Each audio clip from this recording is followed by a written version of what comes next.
A dog is the only thing in the world that loves you more than he loves himself. That quote comes from American humorist Josh Billings, and that is especially true about service dogs. And this morning, I'm joined by Lindsey Stanek, founder of Paws and Stripes, and Air Force veteran Christin Barden, and Christin's service dog, of course, she brought along with her, Bravo. Good morning, ladies. Good morning. Good morning. It's so good to have you on here. Paws and Stripes, such a wonderful organization. You guys take dogs only from shelters, and then you train them as service dogs for military veterans. Tell us how you got started. You're the founder. How did it get started, and more about Paws and Stripes? Wow. Well, long story short, my husband is a 3-tour Iraq vet, and when he was sent home from his last tour, we really had to start dealing with the whole post-traumatic stress disorder, and he had a traumatic brain injury as well.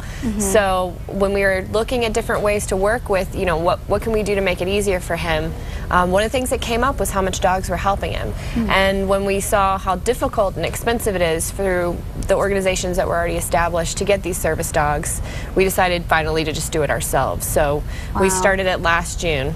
That is wonderful. And Christin, you have a service dog, Bravo, with you. I do. Tell us your story. How did that all come together? How long have you had him in the bond that you guys have? I've had Bravo for about 4 months, so we're still relatively new together. I'm an Air Force veteran from the first Gulf War, and was injured trying to stop a vehicle coming on base, and ended up, breaking my legs and suffered a traumatic brain injury. And then I'm also a survivor of military sexual trauma, so I have PTSD as well. And I've been dealing with it for years and realizing that dogs help. But as my legs are getting worse and I've had numerous surgeries, I've realized I need a little more support. And found out about Paws and Stripes, and Bravo is now going to be trained to be my cane. As well as help me with my PTSD. Now, how's it going so far? It's going fabulous. He's doing really well. He's about 1.5 years, so it equates to like a 15-year-old boy at this point. So we still have, a few. He's very quirky with some things, but he's really starting to figure out his job. He knows the basic commands, and so that's all in place. And we just really kind of had a milestone in the last couple of weeks where he's really picking up on my emotions and communicating with me that I'm having difficulty, and then allowing me to be calm by petting him and things like that. So he's finally picked up on that portion of it, and that's the hardest part. Even when you walked in this morning, he was kind of guarded and looking around, and so that's just another example of your bond. Exactly. It's amazing how they can pick up on how you're feeling. Wow. Now, Lindsey, how do you select dogs for the program? I know you get them from shelters. How does that work? Well, whenever we have a veteran who's about to enroll in the program or start the training, one of our staff takes that veteran to the shelter that we work with. Usually Albuquerque Shelter is one of the places that we go. Love and Labs is where Bravo came from.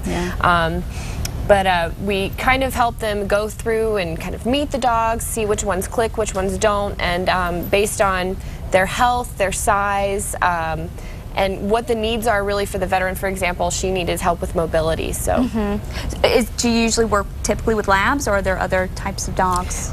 Any kind of dog, as long as they are medium to large, just because of their job that they're having to perform. We really don't have breed restrictions as long as they meet the size requirements. Right, and now these dogs are specialized. How do you guys train them? Who trains them? Our veterans train them with our trainers. Okay. So it's guided. The veterans are trained as well as the dog. So it's a really great way to do it because it helps the veteran and the dog. And I bet that can get kind of expensive. I mean, you were talking about that earlier about the cost, and you're trying to help that out. So how do you cover the cost in Paws and Stripes? Donations and fundraising. The public support has been immense, and it costs about $2,000 flat for each veteran and dog team that we put out. Okay. Okay, and are you guys doing okay as far as raising that money? We are. We've been getting so much support, so. Great. But you always need more. Always need more. Of course, yes. Right, but we've more than doubled our capacity since last year. Well, hopefully we can raise that awareness today. Now, how are the dogs matched with the vets? How do you guys decide that? Well, honestly, we have to go off the bond between the two, which, how they each click with each other. I mean, obviously the dog has to be, have a relationship that seems like it's going to work with a veteran as well as vice versa. So we really base it off of the relationship, and that's why the veteran is actively involved in choosing their own dog. Right. How was that for you, Christin? Bravo actually picked me. It was a really interesting story. He was about the 4th dog that they brought in for me to look at, and all the other dogs sniffed around and didn't really pay any attention. He came right to me, licked my hand, and sat at my feet, and it was just an amazing, he picked me. You know? That is wonderful. Yeah. And I know that certainly is just the beginning of your beautiful relationship absolutely. together. He's my best friend.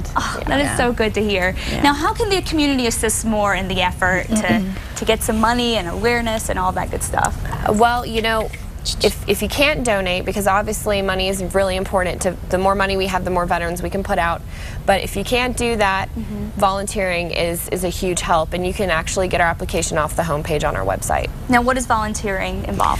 You can either come help out with specific projects in the office or whatever it may be, or a lot of times we usually need help with events. So people who we can call in to help, you know, do various things at the events to do fundraising is a huge deal.